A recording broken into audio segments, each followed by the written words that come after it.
everyone, welcome back to Being ACCA. I am Punya Agarwal, ACCA affiliate and one of the admins of Being ACCA. And in today's video, I'll be doing a healthy comparison between ACCA Study Hub and your traditional BPP and Kaplan study material. So I have been asked so many times that which one would I recommend if somebody asked me to do. So let's first talk about ACCA Study Hub. So let's talk about what it is. ACCA Study Hub is the official resource which is provided by ACCA on their portal for every paper. It is from the starting from the very small papers, which is FA1, MA1, and going to the professional papers. So you have proper notes there. Actually, the text that is there, your Kaplan and BPP study text is there. Similarly, you have the text in your ACCA Study Hub. Then you have practice questions. Then you have quizzes. Then you have flashcards. So all of these things are there on the portal. And honestly, the ACCA Study Hub on its own is very good, right? It has a lot of things which will add on to your practice.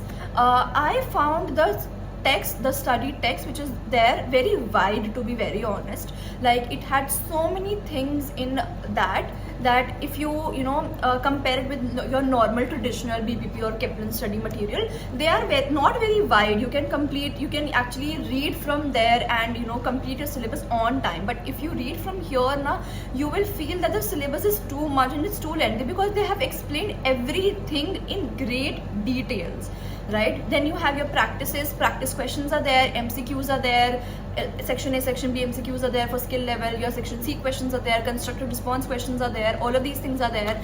Then quizzes are there. Quizzes are very, very, very good there. I make planners for all the subjects, and I've done a very good research on ACCA Study Hub because I include those also. The quizzes are fabulous.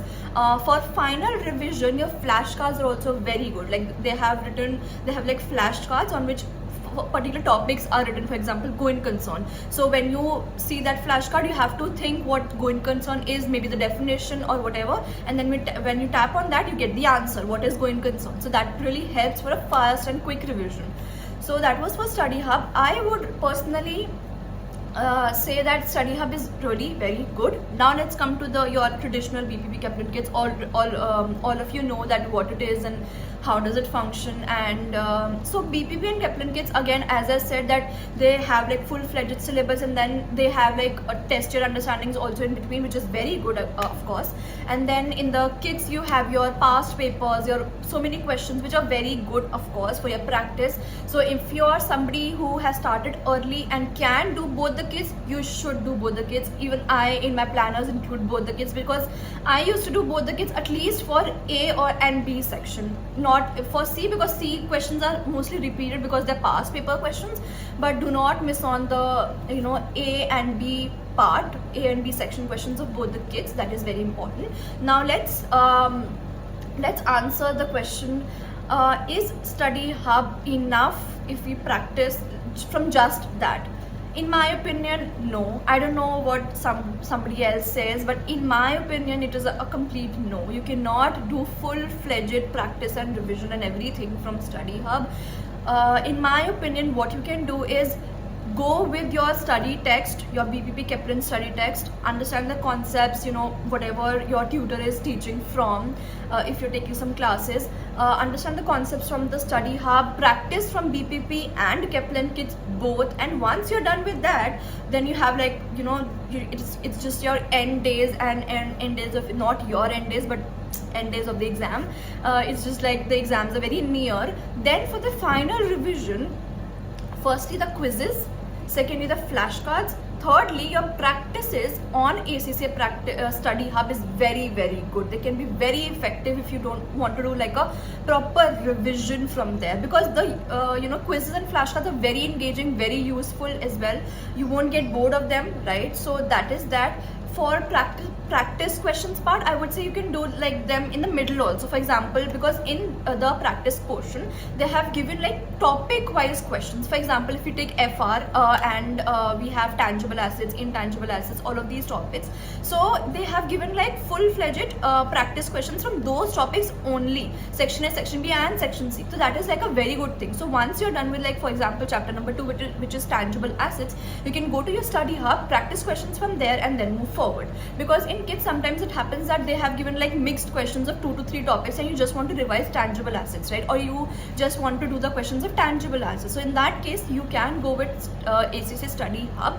One more thing is that when during your when your exams are coming very near, that time sometimes what happens is we forget one topic. For example, I want to revise impairment of assets and some other topic underneath that. So I can go to the ACC Study Hub, and whatever the text that they have provided, I can because they have broken down the syllabus into very small chunks as well. So it will be easier for you when you just want to you can just control F and find the topic and just read what it is. So that will help you a lot. So ACC Study Hub is very good for final revision that you are doing, but it is not sufficient if you just go on to ACC Study Hub. It is good, you should practice from that as well. That's like an additional resource which ACCA has provided, but at the moment I feel that you should do BPP and Kaplan Kids first, understand your concepts first, and then move on to your ACC Study Hub for extra practice, for just the extra practice part of it, extra revision as well. So that was that. One more thing, I'm not very sure, to be very honest, about this, but I have gotten like messages from 2 to 3 people saying that there are few questions on ACC Study Hub that are wrong. So please be mindful of those questions maybe. And so yeah, just that. So this is like a comparison that I made between ACC Study Hub and your BPP and Kaplan Kids. We have also posted a video regarding how can you access ACC Study Hub, and also all of the features that it comes along with it. So I'll be tagging that video in the I button at the top. You can go and check that video out as well, like all the features which are there in ACC Study Hub. So thank you so much for watching this video. If you have any more questions, you can comment down below, or you can also reach us out on our Instagram page, which is Being ACCA, and we'll be happy to help you.